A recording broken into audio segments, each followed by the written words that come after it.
আমরা এখন আছি দত্তনগরের ভিতর পদ্মবিল নামক স্থানে, সামনে সেই পদ্মবিল। জানি না পদ্ম ফুল আছে কিনা, ওটা দেখার উদ্দেশ্যে বের হয়েছে। সূর্যটাও নিভু নিভু ভাব। ওসব বেশিক্ষণ এখানে সময় দিব না, পরে বের হবো। বিস্তৃত শুধু মাঠ আর মাঠ, যেদিকেই তাকাবে।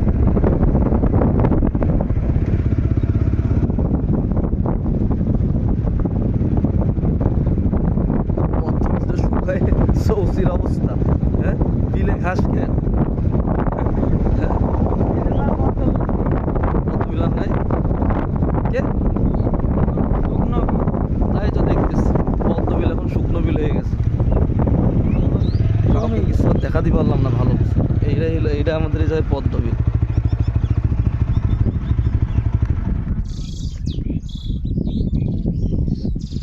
বিলে পানি নাই, হয়তোবা বর্ষার মৌসুমে আবার পানি ভরবে। এখন এই অবস্থা। ওই সারি সারি পাখি।